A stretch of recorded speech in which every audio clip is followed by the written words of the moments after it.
Hello everyone, मेरा नाम आर्यन अग्रवाल है। तो हम बात कर रहे थे, प्रैक्टिस कर रहे थे हम लिक्विड स्टेट के ऊपर टॉपिक वाइज सब्जेक्टिव क्वेश्चंस की प्रैक्टिस कर रहे थे। हमने काफ़ी सारे क्वेश्चंस देख लिए हैं, inter conversion of concentration term, Raoult's law और कॉलिगेटिव प्रॉपर्टीज के भी ऊपर हमने elevation in boiling point and depression in freezing point के ऊपर क्वेश्चंस देख लिए थे। अब अगली कॉलिगेटिव प्रॉपर्टी जो कि बहुत इंपॉर्टेंट है, जिसके ऊपर रिसेंट 1-2 साल में बहुत ज़्यादा क्वेश्चन आए हैं, ऑस्मोटिक प्रेशर, इसके ऊपर कुछ क्वेश्चंस ट्राई करते हैं। पहला क्वेश्चन, देखो क्वेश्चन थोड़े अच्छे ही करेंगे, बिल्कुल बेसिक करने का कोई मतलब है नहीं, एकदम put the value get the answer type, थोड़ा अच्छा करते हैं।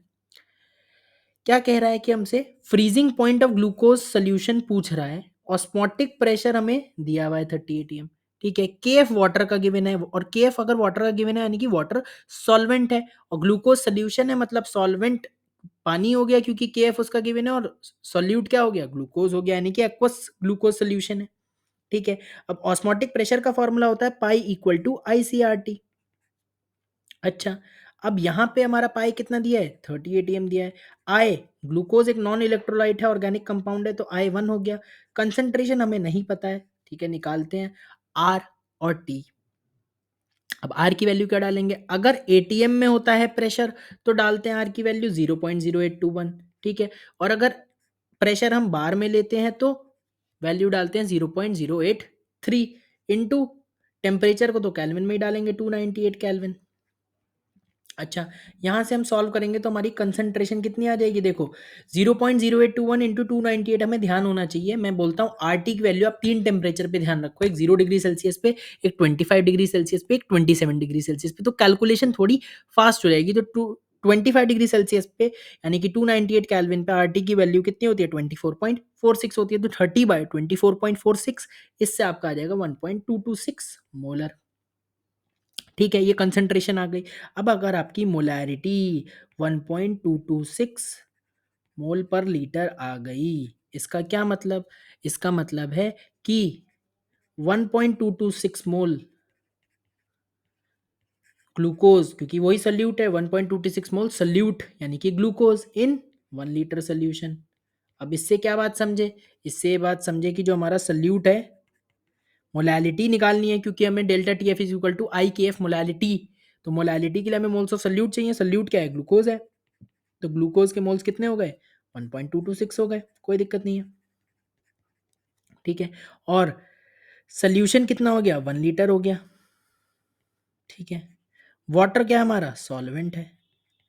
अब हमारे पास क्या दिक्कत है, दिक्कत ये है कि हमें डेंसिटी ऑफ सोल्यूशन नहीं दिया। अगर डेंसिटी ऑफ सोल्यूशन दिया होता तो density of solution into volume of solution से हम मास ऑफ सोल्यूशन निकालते, मोल्स ऑफ सोल्यूट पता है तो मास ऑफ सोल्यूट निकालते, और अगर सोल्यूट का मास पता है, सोल्यूशन का पता है, तो सॉल्वेंट का law of conservation of mass से निकाल लेते, तो हम मोलैलिटी निकाल सकते थे, क्योंकि moles of solute upon mass of solvent, और मास ऑफ सॉल्वेंट आ जाता तो हम पुट कर देते। लेकिन क्वेश्चन उस टाइप का भी आता है अगर डेंसिटी ऑफ सोल्यूशन गिवन होता है, लेकिन यहाँ पे डेंसिटी ऑफ सोल्यूशन गिवन नहीं है। तो एक बात की, since density of solution is not given, तो आपको क्या कंसिडर करना है, आप कंसिडर करोगे कि मोलैलिटी जो है वो मोलैरिटी के बराबर है, यानी कि कितनी है, 1.226 है। तो आपको ये कंसिडर करना पड़ेगा। दोनों तरीके से क्वेश्चन आते हैं भाई, अब ये क्वेश्चन प्रैक्टिस से ही तो सीखोगे ये सब चीजें। तो अगर आप ये कंसिडर करोगे तो आप क्या, अब आप अपना डिप्रेशन इन फ्रीजिंग पॉइंट वाला लगा दोगे, delta T F is equal to I K F into molality. ठीक है, अच्छा तो यही होता कि हमें भाई मोलैलिटी निकालनी होती, निकालना मैंने बता दिया, अगर डेंसिटी ऑफ सोल्यूशन पता है तो आप कन्वर्जन ऑफ कंसंट्रेशन टर्म करके मोलैरिटी को मोलैलिटी में कन्वर्ट कर लोगे। डेल्टा टी एफ क्या हो जाएगा, T F not minus T F, और टी एफ नॉट यानी कि normal freezing point of water कितना, 0 माइनस टी एफ, आई 1 ही होगा ग्लूकोज के लिए, इंटू के एफ दिया हुआ है 1.86, मोलैलिटी मोलैरिटी के बराबर ही है, क्योंकि डेंसिटी ऑफ सोल्यूशन नहीं दिया, तो कितनी है, 1.226। आप यहाँ से टी एफ निकाल लोगे, कितना आ जाएगा, माइनस का 2.28 डिग्री सेल्सियस, ये आपका टी एफ आ गया। ठीक है, तो ये इस टाइप का क्वेश्चन हो गया। अगर डेंसिटी ऑफ सोल्यूशन नहीं गिवन तो मोलैरिटी और मोलैलिटी को बराबर मान के आपको सॉल्व करना पड़ेगा। आगे बढ़ते हैं। इस क्वेश्चन में क्या कह रहा है कि 300 केल्विन पे दो सोल्यूशन है ग्लूकोज के, ठीक है, which are separated by a semi permeable membrane. ठीक है, तो हम बना लेते हैं। ठीक है, 2 सॉल्यूशन है, ये अपनी सेमी परमिएबल मेम्ब्रेन है। ठीक है, एक का कंसंट्रेशन 0.001 मोलर है और एक की कंसंट्रेशन 0.01 मोलर है। ऑब्वियसली इसकी कंसंट्रेशन कम है और इसकी कंसंट्रेशन ज़्यादा है। अब अगर कंसंट्रेशन डिफरेंस है तो क्या होगा? ऑस्मोसिस होगी। ऑस्मोसिस होगी तो क्या सेमी परमिएबल मेम्ब्रेन के थ्रू सोल्यूट मूव कर सकता है कि सॉल्वेंट मूव कर सकता है कि दोनों मूव कर सकता है? ये कॉन्सेप्चुअली पता होना चाहिए। कॉन्सेप्चुअली आपको ध्यान रखना चाहिए कि सेमी परमिएबल मेम्ब्रेन इतनी बड़ी होती है कि उसमें से सिर्फ सॉल्वेंट आसानी से मूव कर पाए, लेकिन इतनी बड़ी भी नहीं होती कि सॉल्यूट मूव कर पाए। ठीक है, तो आप यही ध्यान रखोगे कि सेमी परमिएबल मेम्ब्रेन से आपका सॉल्वेंट मूव कर सकता है और यहाँ पे अगर एक्वस सोल्यूशन है तो क्या मूव कर पाएगा? सॉल्वेंट ही मूव कर पाएगा। ठीक है, और कहाँ से कहाँ मूव करेगा? अपने अधिक से अपने लोअर, अपने जहां ज्यादा होगा, जिस जगह सॉल्वेंट ज्यादा होगा वहां से मूव करेगा, और किधर जाएगा? जिधर सॉल्वेंट कम होगा। कब तक मूव करेगा? जब तक दोनों जगह सॉल्वेंट का अमाउंट बराबर ना हो जाए। ठीक है, तो अब कंसंट्रेशन यानी कि ग्लूकोज सोल्यूशन, यानी कि ये कंसंट्रेशन किसकी है? ग्लूकोज की है। ठीक है, अच्छा, तो 0.01 मोलर कंसंट्रेशन है किसकी? ग्लूकोज की। आपकी ये मोलैरिटी है ग्लूकोज एक्वस सोल्यूशन की। यानी कि रिलेटिवली बात करें तो मोल्स ग्लूकोज ज्यादा है, रिलेटिवली ग्लूकोज ज्यादा है इन कंपैरिजन टू वाटर। और यहाँ पे मतलब आप ऐसे, मतलब ऐसे नहीं समझोगे कि ग्लूकोज ज्यादा है, मतलब आप ऐसे समझो कि देखो, इधर इधर 0.01 मोल है, इधर 0.001 मोल है ग्लूकोज का। ठीक है, अगर आप बात करो 1 लीटर सोल्यूशन है तो आप क्या समझोगे? 1 लीटर सोल्यूशन, अगर 1 लीटर सोल्यूशन है तो इधर 0.001 मोल है ग्लूकोज और इधर 0.01 मोल ग्लूकोज है। तो रिलेटिवली ग्लूकोज किधर ज्यादा है? इधर ज्यादा है, इधर ग्लूकोज ज्यादा है। तो ऑस्मोसिस में क्या होता है? ऑस्मोसिस में क्या होता है कि आप ऐसे समझ सकते हो कि सॉल्वेंट जो है वो मूव करता है लो कंसेंट्रेशन से हाई कंसेंट्रेशन। अच्छा, लेकिन अपने अधिक से, अपने जिधर वो ज्यादा होगा और उधर से ही मूव करेगा और जाएगा किधर? जिधर वो कम होगा, खुद सॉल्वेंट। लेकिन कंसंट्रेशन तो सॉल्वेंट के टर्म्स में डिफाइंड होती है कि सल्यूट के टर्म्स में डिफाइंड होती है? सल्यूट के टर्म्स में। तो अगर खुद अधिक है तो कंसंट्रेशन तो कम है। अब तुम समझो कि एक, दो ग्लास हैं, 2 ग्लास में मैंने 1 लीटर पानी डाल दिया, 1 लीटर पानी डाल दिया। एक में 1 चम्मच चीनी डाली, एक में 2 चम्मच चीनी डाली। तो कौन सा ज्यादा कॉन्सेंट्रेटेड है? जिसमें 2 चम्मच चीनी है। ये तुमने कैसे डिफाइन करा? सोल्यूट से डिफाइन करा, ना कि सॉल्वेंट से डिफाइन करा। तो कंसंट्रेशन तो सोल्यूट के हिसाब से है। रिलेटिवली अगर जहां 2 चम्मच चीनी है वहां रिलेटिवली पानी कम है, और जहां 1 चम्मच चीनी है वहां रिलेटिवली पानी ज्यादा है। रिलेटिवली है 1-1 लीटर ही, लेकिन सल्यूट के कंपैरिजन में बात हो रही है। समझे? हाँ, तो ऑस्मोसिस में सेमी परमिएबल मेम्ब्रेन के थ्रू कौन मूव करेगा? सल्यूट सॉल्वेंट की दोनों, सॉल्वेंट मूव करेगा। कहां से कहां जाएगा? लो कंसेंट्रेशन से हाई कंसेंट्रेशन जाएगा। एक बात, या दूसरी तरीके से इसी बात को बोलो, अपने अधिक से जहां कम है वहां जाएगा। यानी कि सॉल्वेंट जिधर ज्यादा है उधर से जाएगा, और किधर जाएगा? जिधर सॉल्वेंट कम है। या फिर बोलो solvent will move from low concentration to high concentration. यानी कि सॉल्वेंट किधर से किधर मूव करेगा? इधर से इधर मूव करेगा, लो कंसेंट्रेशन से high concentration. Obviously right side solvent ज्यादा है और लेफ्ट साइड सॉल्वेंट कम है, और इधर से इधर मूव करेगा। और कब तक मूव करेगा? जब तक बराबर ना हो जाए। तो अब अगर ऑस्मोसिस को रोकना है तो प्रेशर लगाना पड़ेगा। ऑब्वियसली प्रेशर इस तरफ लगाओगे, इस तरफ लगाओगे, जिससे सॉल्वेंट जो ऑस्मोसिस है उसको अपोज करे। तो pressure needs to be applied on which solution to prevent osmosis. तो इसका क्या आंसर हो गया? इसका हमारा सीधा साधा आंसर हो गया, आपको प्रेशर किस तरफ लगाना पड़ेगा? 0.01 मोलर वाली साइड पे लगाना पड़ेगा। इस सोल्यूशन पे आपको लगाना पड़ेगा, यानी कि हायर कंसेंट्रेशन वाले सोल्यूशन पे लगाना पड़ेगा, तभी आपका ऑस्मोसिस रुक जाएगी। और अगर आप ज्यादा प्रेशर लगा दोगे कि इतना, एक तो इतना सफिशिएंट प्रेशर लगा दिया जब ऑस्मोसिस रुक गई, ठीक, उसको ऑस्मोटिक प्रेशर बोल देते हैं। लेकिन अगर आपने ऑस्मोटिक प्रेशर से ज्यादा प्रेशर लगा दिया तो रिवर्स ऑस्मोसिस चालू हो जाएगी, उल्टी डायरेक्शन में ऑस्मोसिस चालू हो जाएगी। बात समझ में आई? अब हमसे क्या पूछ रहा है कि हमें इस जितना प्रेशर लगाना है, इसी इसी का हमें मैग्नीट्यूड बताना है, और कौन सा प्रेशर, जिससे हम ऑस्मोसिस को प्रिवेंट कर पाएँ। तो ये क्या होता है, हमारा ऑस्मोटिक प्रेशर होता है। तो ऑस्मोटिक प्रेशर, वैसे तो हम बात करते हैं क्या होता है, आईसीआरटी होता है, लेकिन ये कब होता है, जब एक तरफ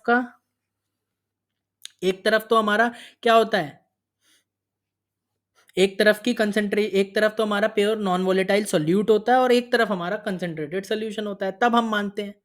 और अगर दोनों तरफ कंसंट्रेटेड सोल्यूशन है तो हमारा कैसे होगा, तो हमारा कंसंट्रेशन का डिफरेंस लेना पड़ेगा। बात समझ में आई, हमें कंसंट्रेशन का डिफरेंस लेना पड़ेगा, यानी कि क्या हो जाएगा, pi equal to I C1 - C2 into R T हो जाएगा। ये सब थ्योरी में कवर करते हैं,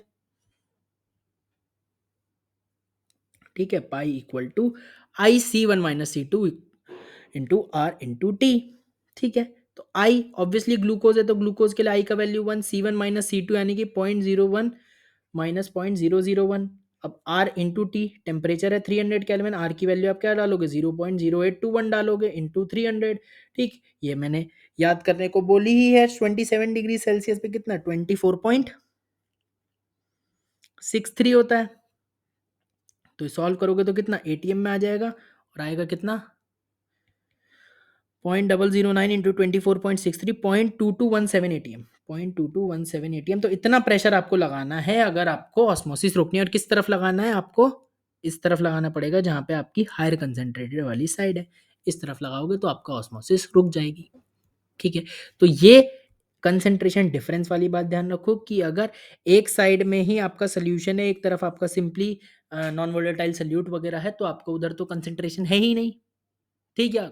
नॉर्मली हम मानते हैं कि एक तरफ ही हमारा सोल्यूशन मानते हैं, तो अगर दोनों तरफ ही हमारा सोल्यूशन है जिसकी कंसेंट्रेशन डिफाइंड है, तो आपको डिफरेंस लेना पड़ेगा कंसेंट्रेशन का, बस इतनी सी बात है, ठीक है। क्वेश्चन हो गया, आगे बढ़ते हैं। क्वेश्चन में क्या कह रहा है, अब अगले क्वेश्चन में कि 10 डिग्री सेल्सियस पे ऑस्मोटिक प्रेशर हमें पता है यूरिया का 500 मिलीमीटर ऑफ मरकरी, सोल्यूशन को डाइल्यूट करा, ठीक है। अब डाइल्यूट कैसे होता है सोल्यूशन, सॉल्वेंट ऐड करके, हमने सॉल्वेंट को ऐड करा होगा तभी सोल्यूशन डाइल्यूट हुआ होगा, और टेम्परेचर को बढ़ा दिया, 25 डिग्री सेल्सियस कर दिया, तो तब हमने ऑस्मोटिक प्रेशर देखा तो 105.3 mmHg आया। एक्सटेंट ऑफ डाइल्यूशन पूछ रहा है हमसे, ठीक है।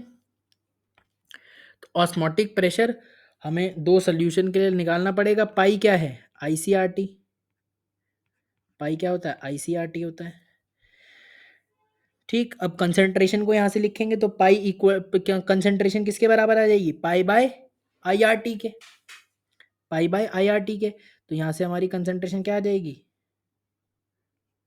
अगर हम कंसंट्रेशन की बात करें तो क्या आ जाएगी, पाई बाय आईआरटी, यही आ जाएगी। अब हम दोनों सोल्यूशन के लगाएं, सपोज ये हमारा जो पहला वाला सोल्यूशन था इसको मैंने बोल दिया सोल्यूशन 1, और जो बाद वाला सोल्यूशन था, जो डाइल्यूटेड सोल्यूशन था, उसको बोल दिया 2। तो अगर हम दोनों के लिए यही कंसंट्रेशन निकालें तो हमारा एक्सटेंट ऑफ डाइल्यूशन आ जाएगा। तो अगर हम C1 निकालें पहले के लिए तो कितना आएगा, pi by I R T, pi कितना है 500 मिलीमीटर ऑफ मरकरी, इसी में रहने दो, ठीक है। बाय आई यूरिया के लिए नॉन नॉन इलेक्ट्रोलाइट है तो आई का वैल्यू 1 हो जाएगा, ठीक है, ठीक है। चाहो तो आप इसे लिख लो, यूनिट्स के साथ लिख लो जिससे कंफ्यूजन ना हो, कोई बात नहीं। 500 मिलीमीटर मरकरी है, बाय आई आर टी, आई की वैल्यू 1 हो जाएगी, आर इंटू टी, आर को अभी एक काम करो आर ही रहने दो, ठीक है। टी को आप क्या लिखोगे, टी को तो आपको केल्विन में ही लिखना पड़ेगा, ऑब्वियसली 283 केल्विन हो जाएगा 10 डिग्री सेल्सियस। ऐसे ही C2 निकालोगे, C2 कितना है आपका 105.3 मिलीमीटर ऑफ मरकरी, पाई हो जाएगा इसका जो बोला है क्वेश्चन में, डिवाइडेड बाय आई, आई का वैल्यू तो 1 ही है, ठीक है, इंटू आर, और इंटू टी, टी कितना हो जाएगा 25 डिग्री सेल्सियस कर दिया, मतलब 298 केल्विन, ठीक। अब आपको अगर ये बात समझ में आई है, ठीक, अगर आपको ये बात समझ में आई है तो अब आप क्या कर सकते हो, आप इसको डिवाइड मार सकते हो।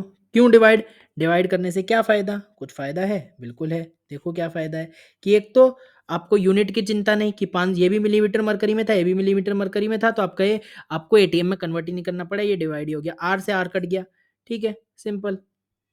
तो आप इसको सिंपली सॉल्व कर लोगे तो ये कितना आ जाएगा, 5/1 आ जाएगा।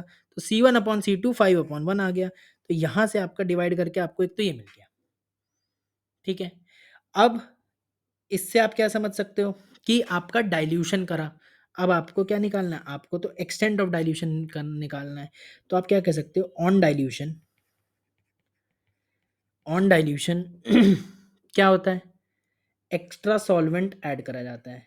एक्स्ट्रा, अब ये तो थ्योरी है तो आपको पता होनी चाहिए, एक्स्ट्रा सॉल्वेंट एडेड, बट क्या हम कह सकते हैं, मोल्स ऑफ सल्यूट क्या कांस्टेंट रहता है, moles of solute remain constant. तो क्या हम moles of solute before dilution को moles of solute after dilution के इक्वेट कर सकते हैं। ठीक, और कंसंट्रेशन किस में आती है, मोलैरिटी में आती है। मोलैरिटी होती क्या है, क्या moles of salute upon volume of solution. तो क्या मैं concentration into volume of solution को इक्वेट कर सकता हूँ, बिल्कुल कर सकता हूँ। तो क्या मैं C1V1 इक्वल टू C2V2 लिख सकता हूँ, जहाँ पे V1 क्या है, volume of solution before dilution, C1 क्या है, molarity of solution before dilution, C2 क्या है, molarity of solution after dilution, V2 क्या है, volume of solution after dilution. बिल्कुल, तो मोल्स ऑफ सोल्यूट आपके कांस्टेंट है। तो C1 क्या हुआ, ठीक है। अब यहां से आपको पता है कि C1 और C2 का रेशियो क्या है, C1 और C2 का आपको रेशियो पता है कितना है, 5/1।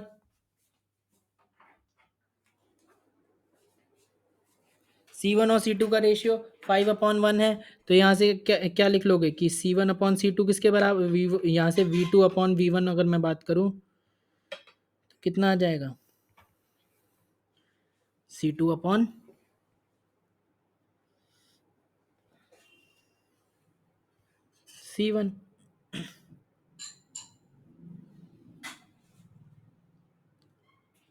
सॉरी सॉरी सॉरी, यहाँ से C2/C1 जो है, V2/V1 जो है वो कितना आ जाएगा, C1/C2 आ जाएगा। तो C1/C2 है कितना, 5 है। यानी कि मैं क्या बोल सकता हूँ, V2 जो है वो 5 टाइम्स V1 है। V2 is 5 times of V1, यानी कि जो फाइनल वॉल्यूम है that is 5 times of initial volume. तो बस इतनी ही बात है, इसी को हमें पूछा गया है, यही हमें आ गया है। एक्सटेंट ऑफ डाइल्यूशन को और कैसे बता सकते थे, देखो कंसंट्रेशन है, यही कंसंट्रेशन को आप क्या लिखते, C1 को लिखते moles of salute upon volume of solution, यानी कि N1/V1। और इसको क्या लिखते, कंसंट्रेशन को मोल्स ऑफ सोल्यूट यानी कि N2/V2। Obviously moles of solute before dilution after dilution बराबर है, तो N तो N1 N2 के बराबर हो जाता, क्योंकि कैंसिल आउट हो जाता। तो यहीं से आप V2/V1 5 के बराबर आ जाता। ठीक है, ऐसे करना भी ठीक है भाई, कैसे भी कर लो, आंसर वही आना है। ठीक है, वैसे मैं होता तो ऐसे ही करता, लेकिन ये तो समझाने के लिए मैंने ऐसे बता दिया। ठीक है, जो क्लिक कर जाए वैसे कर दो, आंसर सही आना चाहिए बस। ठीक है, आगे बढ़ो। ये क्वेश्चन पहले एम्स होता था, एम्स में बहुत पूछा जाता था, मेडिकल में क्वेश्चन बहुत पूछा जाता है बहुत बार। ठीक है, ऑस्मोटिक प्रेशर, क्योंकि क्वेश्चन ही उसी तरीके से इंजेक्शन और ब्लड का ऑस्मोटिक प्रेशर से कंपेयर करा जाता है, तो इसलिए मेडिकल में ज़्यादा पूछा जाता है। ठीक है, ऑस्मोटिक प्रेशर ब्लड का दिया हुआ है 37 डिग्री सेल्सियस पे, पूछा जा रहा है कितना ग्लूकोज डाला जाए पर litre for an IV injection to have same osmotic pressure as blood. यानी कि क्वेश्चन में क्या कह रहा है कि ऑस्मोटिक प्रेशर जो ब्लड का है, जो हमारे रक्त का है, ठीक है, वो किसके बराबर होना चाहिए, ऑस्मोटिक प्रेशर ऑफ ग्लूकोज जो आईवी देंगे हम, इंट्रावीनस देंगे। ठीक है, और ये होगा कितना, हम ब्लड का ऑस्मोटिक प्रेशर दिया है 7.65 एटीएम, एटीएम में ही हम लेते हैं। और ग्लूकोज का ऑस्मोटिक प्रेशर ऑब्वियसली हम किसके बराबर कर देंगे, आईसीआरटी के बराबर कर देंगे। आई की वैल्यू 1 ही होगी ग्लूकोज के लिए, क्योंकि नॉन इलेक्ट्रोलाइट है। कंसंट्रेशन तो हमें देखो बतानी ही है पर लीटर।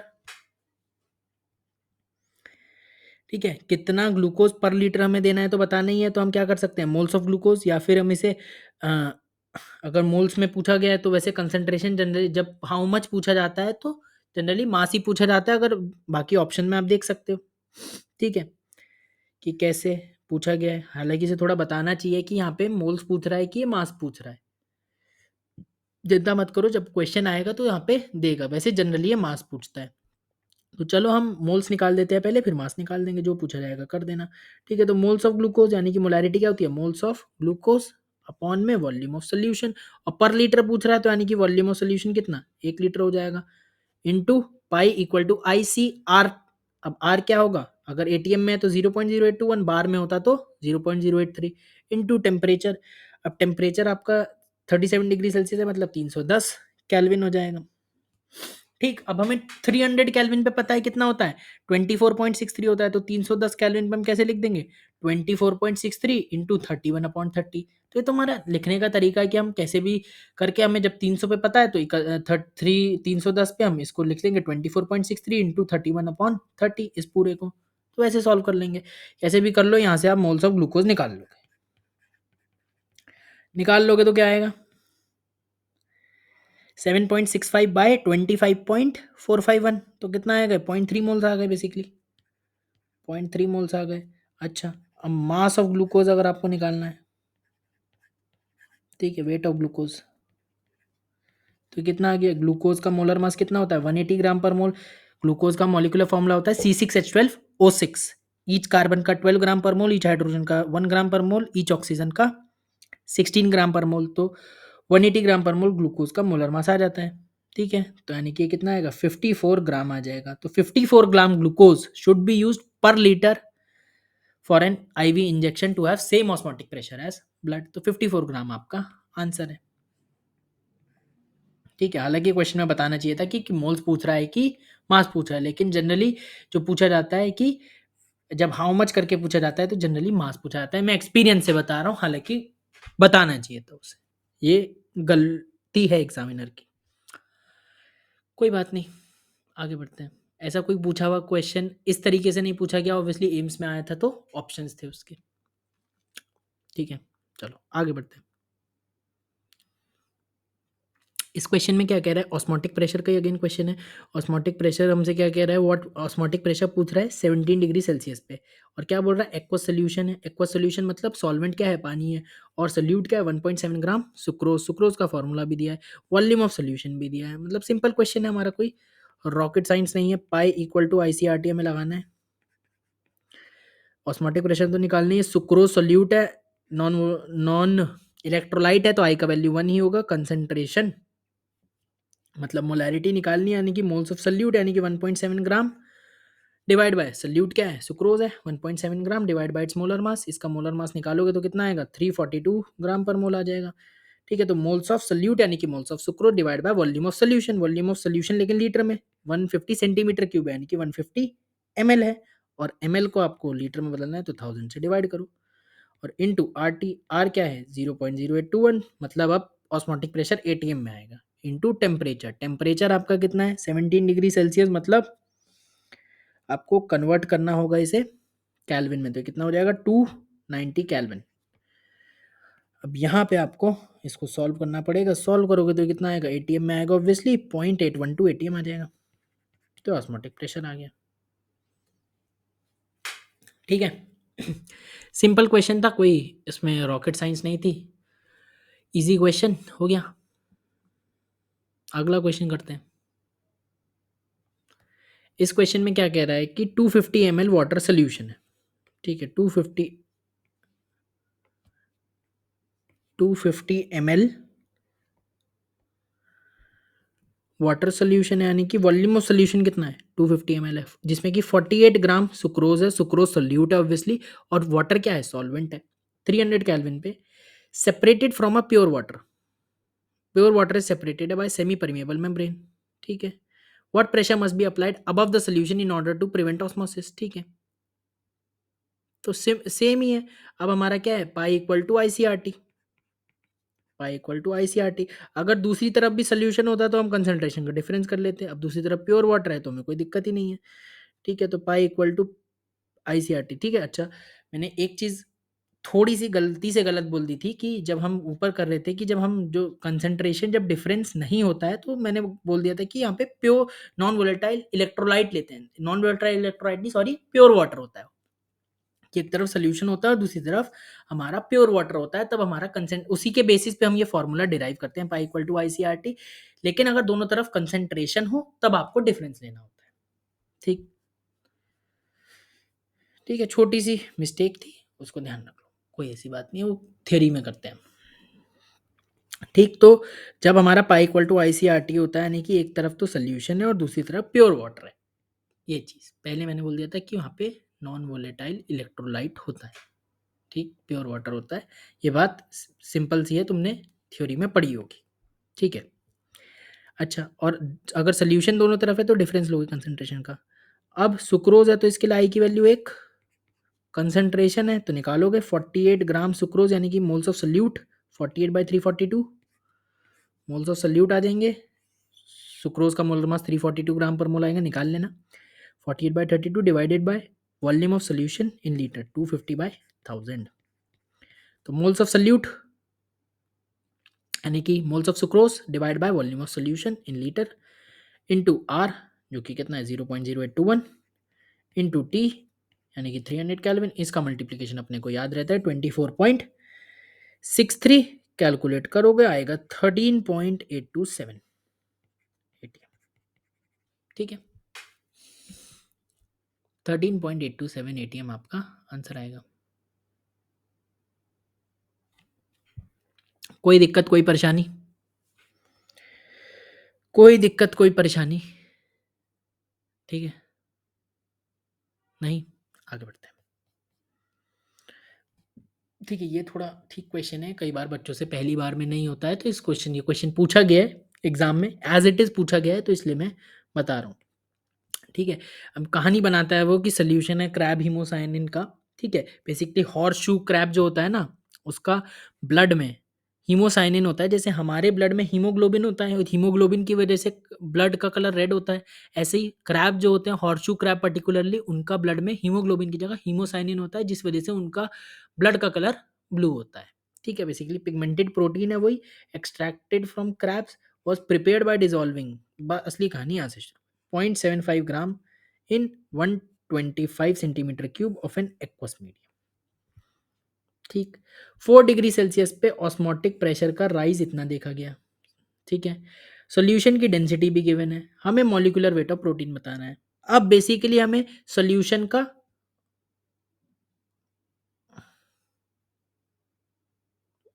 हमें क्या, सोल्यूशन का ऑस्मोटिक प्रेशर का राइज बताया हुआ, यानी कि हाइट बताई गई है, तो ऑब्वियसली हमें अब दो ऑस्मोटिक प्रेशर के जो दो फॉर्मूले होते हैं उनको इक्वेट करना है, कि pi equal to rho G H और pi equal to I C R T. लेकिन क्या बात ध्यान रखनी है, pi equal to rho G H सबको पता है, और pi equal to I C R T ये भी सबको पता है। ठीक है, pi equal to rho G H और pi equal to I C R T. अब क्या बात है, अब बात है कि इसमें जो हम लेते हैं ये एसआई यूनिट में लेते हैं, एसआई यूनिट में लेते हैं, इसमें जो ऑस्मोटिक प्रेशर आता है वो पास्कल में आता है, और इसमें जो लेते हैं वो हम अलग अलग लेते हैं, इसमें जो ऑस्मोटिक प्रेशर आता है वो एटीएम में आता है। तो आपको इन दोनों को इक्वेट करना है, तो आपको सब चीज या तो एसआई में लेनी पड़ेगी या सब चीज आपको एक ही तरीके से लेनी पड़ेगी। मतलब इसमें हम ऑस्मोटिक प्रेशर अगर आर की 0.0821 माने तो ऑस्मोटिक प्रेशर एटीएम में आता है, इसमें पास्कल में आता है रोजीएच वाले में, तो ये चीज थोड़ा ध्यान से लेनी पड़ेगी। अब इस बात को देखो समझो कैसे इक्वेट करेंगे। तो पाई इक्वल टू,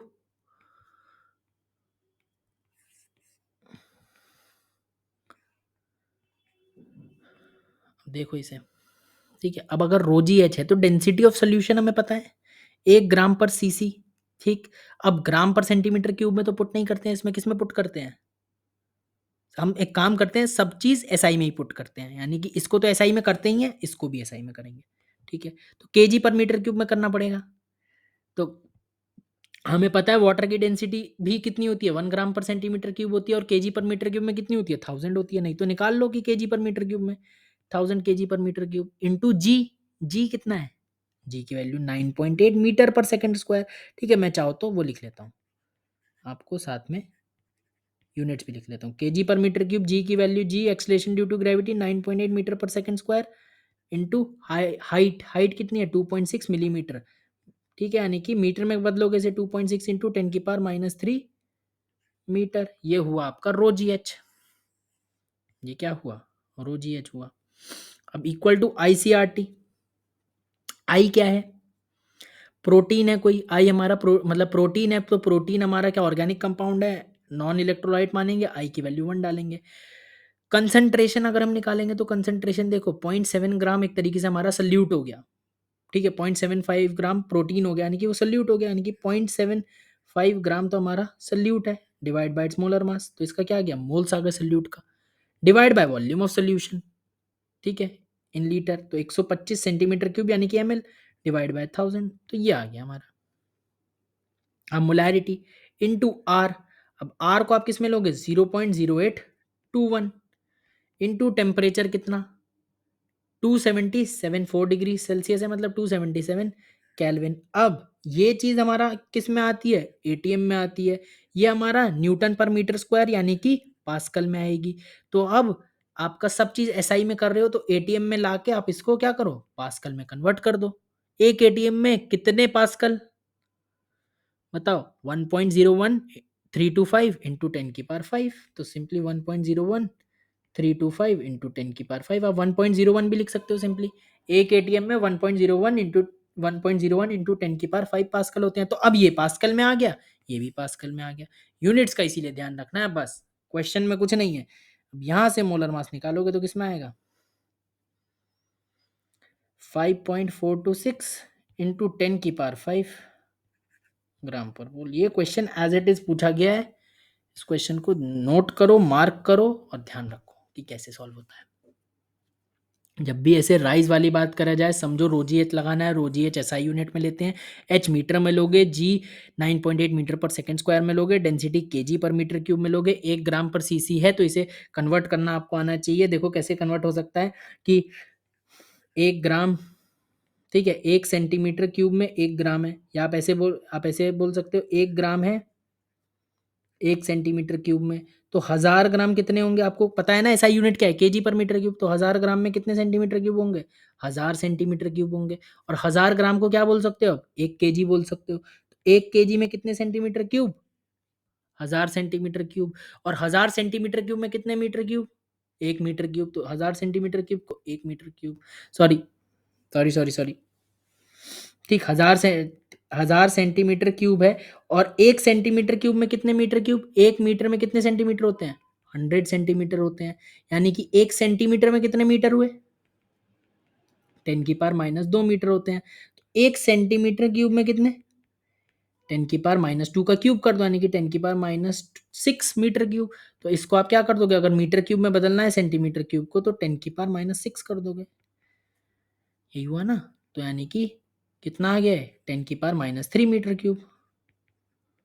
तो अगर केजी पर मीटर क्यूब में बात करूं तो कितना आ गया, 1/10 की पावर -3, एक ऊपर क्या है 1 केजी, नीचे क्या है पर मीटर क्यूब, यानी कि 1 kg/10 की पावर -3 मीटर क्यूब, ये आ गई आपकी डेंसिटी। तो इसको आप क्या लिख सकते हो, 10 की पावर -3 ऊपर पहुंचा दो, क्या आ जाएगा, 10 की पावर 3 kg/मीटर क्यूब, यानी कि 1000 kg/मीटर क्यूब। सिंपल यूनिटरी मेथड है, 1 ग्राम में 1 सेंटीमीटर क्यूब, तो 1000 ग्राम में 1000 सेंटीमीटर क्यूब, तो 1000 ग्राम का मतलब 1 किलो, 1 किलो में इतने सेंटीमीटर क्यूब, 1 मीटर में इतने सेंटीमीटर, 1 सेंटीमीटर में इतने मीटर, तो 1 सेंटीमीटर क्यूब में कितने मीटर क्यूब। सिंपल, ये अपनी सिंपल यूनिटरी मेथड वाली बातें हैं, ये तो कोई बताने वाली बात भी नहीं है, ठीक। तो ये अपनी एसआई यूनिट में रखी, सॉरी, ठीक, आई की वैल्यू 1, इसका आपने कंसंट्रेशन निकाला, आर टी आपने रखा, ये पूरा एटीएम में आया, एटीएम को कन्वर्ट करा पास्कल में, सभी एसआई यूनिट में आ गया, आपका मोलर मास आपने निकाल लिया, सिंपल।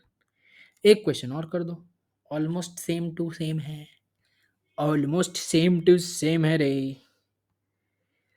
क्वेश्चन में क्या कह रहा है कि osmotic pressure of a solution of synthetic polyisobutylene in benzene was determined at 25 degree Celsius. अब सैंपल में क्या, 0.2 gram solute, 100 centimetre cube solution developed a rise of 2.4 millimetre at osmotic equilibrium, density of solution given है, हमसे molar mass of पूछा है poly आइसोब्यूटाइलिन का। Obviously rise बता रहा है, यानी कि pi equal to I C R T, या वही आपका pi equal to I C R T को आप किसके इक्वेट करोगे, रो जी एच के,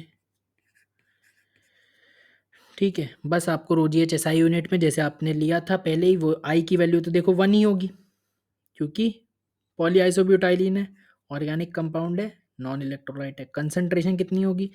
0.2 ग्राम सल्यूट है, मोलर मास बताना है यानी कि MW मोल्स ऑफ सल्यूट आ गए, divide by volume of solution दिया हुआ है 100 सेंटीमीटर क्यूब यानी कि 100 ml यानी कि 100/1000 लीटर हो गया।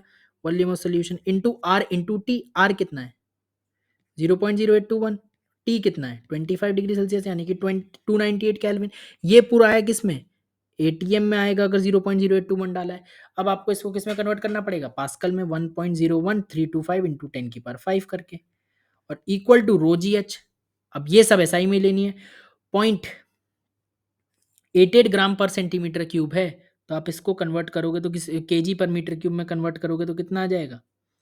जब 1 ग्राम पर सेंटीमीटर क्यूब को कन्वर्ट करते हैं तो 1000 केजी पर मीटर क्यूब आता है। अब 0.88 को कन्वर्ट करोगे तो 0.88 इंटू 1000 केजी पर मीटर क्यूब आ जाएगा। इसमें कोई बुराई वाली बात नहीं है। बताओ, कोई शक वाली बात है क्या इसमें? नहीं है। तो 0.88 इंटू 1000, ये क्या हुआ? केजी पर मीटर क्यूब में आया रो, ठीक, इंटू जी। जी की value 9.8 metre per second square, into H. H की वैल्यू 2.4 इंटू 10⁻³ मीटर में लोगे आप इसे, मिलीमीटर को मीटर में कन्वर्ट कर लिया। यहाँ से आप मोलर मास निकाल लोगे, कितना आएगा? 2.39 इंटू 10⁵ ग्राम पर मोल। कैलकुलेशन गंदी होगी तो होगी, अब क्या कर सकते हैं। सॉरी, क्या बना दिया मैंने। ठीक, आ गया भाई। तो इस टाइप का एक और क्वेश्चन कर दिया। क्वेश्चन देख लो, ये क्वेश्चन अलग सा है, आता भी है। चलो आगे बढ़ते हैं। 5% सोल्यूशन है, परसेंट W/V दिया है केन शुगर का, ठीक है, which is isotonic. Cane sugar का आपको, केन शुगर बेसिकली सुक्रोज होता है। अगर नहीं देता तो और अच्छा होता, तब आपको सुक्रोज मानते, फिर सुक्रोज का फॉर्मूला लिखते, फिर मोलर मास लिखते, लेकिन उसने अच्छी करी कि मोलर मास दे दिया। इस आइसोटोनिक, आइसोटोनिक मतलब दोनों का ऑस्मोटिक प्रेशर सेम है, दोनों सोल्यूशन का, और इस सोल्यूशन का, इस सोल्यूशन का और इस सोल्यूशन का आइसोटोनिक है दोनों, मतलब ऑस्मोटिक प्रेशर सेम है। आपको मोलर मास ऑफ यूरिया बताना है, यानी कि पहले सोल्यूशन का और दूसरे सोल्यूशन का ऑस्मोटिक प्रेशर सेम है। अब दोनों को क्या लिख लोगे? ICRT। चाहे केन शुगर हो चाहे यूरिया हो, दोनों आपके नॉन इलेक्ट्रोलाइट है, दोनों के लिए आई का वैल्यू 1 ही होगा। ठीक है, तो आई का वैल्यू तो दोनों के लिए 1 ही होगा, इंटू सी। ठीक है, तो सपोज मैं इसे C1 लिख लेता हूँ। ठीक है, इंटू RT। कुछ नहीं बोला तो टेम्परेचर तो हम सही मानेंगे, आई का value 1 is equal into C2 into RT। ठीक है, आर तो सेम ही है, टेम्परेचर भी हम सेम ही मानेंगे। ठीक है, अब हमें C1 और C2 लिखना है, यानी कि कंसंट्रेशन होती है, और कौन सी होती है? मोलैरिटी वाली होती है। परसेंट वी W/V को मोलैरिटी में कन्वर्ट करना है। 5% W/V का क्या मतलब है? इसका मतलब है 5 ग्राम सल्यूट प्रेजेंट है 100 ml सोल्यूशन में। 5 ग्राम सल्यूट प्रेजेंट है 100 ml सोल्यूशन में, यानी कि 5 ग्राम केन शुगर प्रेजेंट है 100 ml सोल्यूशन में। तो 5 ग्राम केन शुगर, यानी कि आप RT ने RT को मार देगा, C1 इक्वल टू C2 आ जाएगा। ठीक, तो C1 क्या आएगा? 5 ग्राम, C1 आपका क्या? मोलैरिटी। 5 ग्राम सल्यूट यानी कि 5 ग्राम केन शुगर, तो मोल्स कितने हो गए केन शुगर के? इतने, 5/342। प्रेजेंट है कितने? 100 ml सोल्यूशन में, यानी कि 100 ml सोल्यूशन को आप लीटर में बदलोगे तो ये आ जाएगा। तो इससे आपने क्या निकाला? मोल्स ऑफ सोल्यूट निकाल ले, क्योंकि 5 ग्राम सोल्यूट, अब बार बार लिख के थोड़ी करेंगे, 5 ग्राम सोल्यूट प्रेजेंट है 100 ml सोल्यूशन में, तो 5 ग्राम सोल्यूट से आपने मोल्स निकाला सोल्यूट का, और 100 ml सोल्यूशन से वॉल्यूम ऑफ सोल्यूशन निकाला लीटर में। इसी तरीके से 0.887% WIV है, यानी कि 0.877 ग्राम सल्यूट, यानी कि यूरिया, 0.877 ग्राम यूरिया, यानी कि मोल्स ऑफ यूरिया निकाला।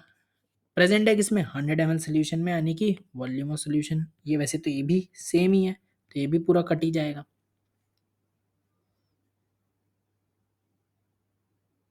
ठीक है, और आपको क्या बताना है? Basically molar mass of urea ही बताना है। ठीक, मोलर मास ऑफ यूरिया अब आप 60 नहीं लिख सकते। क्यों नहीं लिख सकते? क्योंकि वही आपको निकालना है। ठीक, आप ऐसे पूछा जाए और आप सीधा 60 लिख दो तो आपका क्वेश्चन गलत हो जाएगा, क्योंकि हो सकता है उसने थोड़ा हाइपोथेटिकल डेटा दिया और कुछ और आ जाए। Molar mass of urea suppose 80 आ जाए, तो यहाँ से अगर 80 आए तो आपको 80 ही लिखना पड़ेगा। या हो सकता है कि 60 पॉइंट समथिंग आ जाए, या हो सकता है 59 पॉइंट समथिंग आ जाए, तो आपको एग्जैक्ट आंसर लिखना पड़ेगा। ठीक, अब यहाँ पे मोलर मास ऑफ यूरिया निकालना था तो MW लिख दिया उसे। वैसे हमें पता होता है 60 ग्राम पर मोल, पर हम दोनों तरफ न्यूमेरिकल डेटा ही डाल देंगे तो सॉल्व क्या करेंगे? तो यहाँ से मोलर मास आएगा हमारा कितना? 59.986 ग्राम पर मोल, जो हम बात कर रहे थे कि हो सकता है एग्जैक्ट ना है, तो अब एग्जैक्ट एक ऑप्शन होगा 60 पहला ऑप्शन, और दूसरा ऑप्शन होगा 59.98, और सही क्या होगा 59.98। वास्तविकता में 60, चलो ठीक है, तुम्हें 60 याद है, लेकिन सही ये है इस क्वेश्चन के हिसाब से। ठीक है, इस तरीके के क्वेश्चन भी आते हैं। आगे बढ़ते हैं। ठीक है, ये क्वेश्चन कर दो। क्या कह रहा है कि 10 ग्राम सल्यूट, 10 ग्राम सल्यूट ए और 20 gram solute B, they are both dissolve in 500 ml water. ठीक है, 500 ml में डिजॉल्व करा गया। ठीक है, यानी कि दो सल्यूट एक सॉल्वेंट, एक्वा सोल्यूशन बनाया गया। सोल्यूशन है same osmotic pressure, same osmotic pressure है इसका, जैसे 6.7 gram of A and 30 gram of be dissolve in same amount of water. मतलब दो सोल्यूशन बनाए गए जिसमें कि हर सोल्यूशन में दो सोल्यूट लिए गए, एक ए और एक बी, और 500 ml पानी, दोनों में ही 500 ml आधे लीटर पानी डाला गया। एक में 10 ग्राम ए डाला, 20 ग्राम बी डाला, दूसरे में 6.67 ग्राम ए और 30 ग्राम बी डाला, और आधा आधा लीटर पानी डाला। इन दोनों का ऑस्मोटिक प्रेशर निकाला, दोनों का सेम आया टेम्परेचर, सेम सेम टेम्परेचर पे। ठीक है, तो हमसे मोलर मास पूछ रहा है, रेशियो, मोलर मास का रेशियो पूछ रहा है ए और बी का। तो बेसिकली क्या हो रहा है, दोनों का ऑस्मोटिक प्रेशर सेम आ रहा है, पाई 1 इक्वल टू पाई 2 हो रहा है।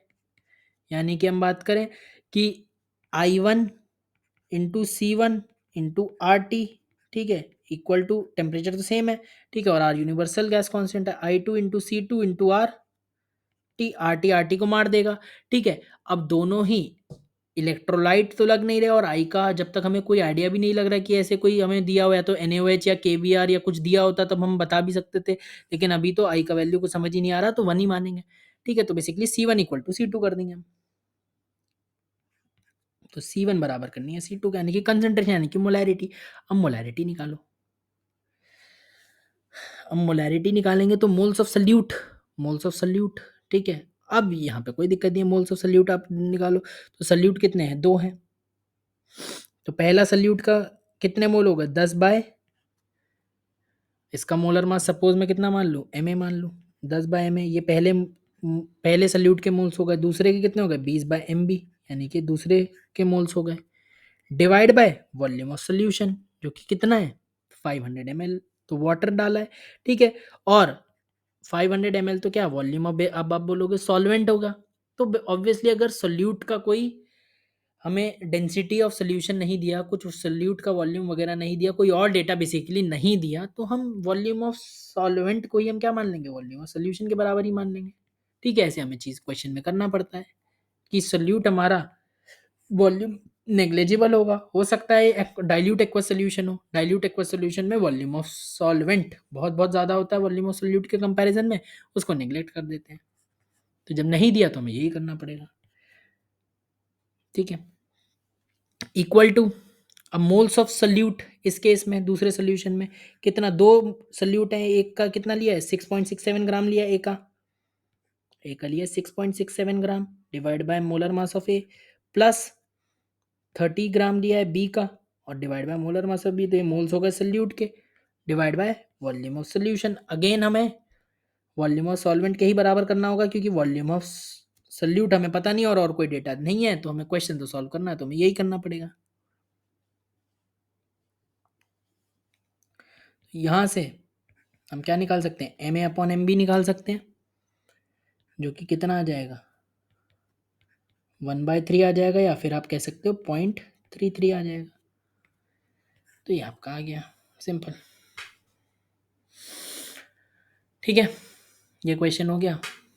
तो कई बार ऐसा होता है कि वॉल्यूम ऑफ सॉल्वेंट ही हमें वॉल्यूम ऑफ सोल्यूशन मानना पड़ता है, क्वेश्चन टू क्वेश्चन वेरी करता है।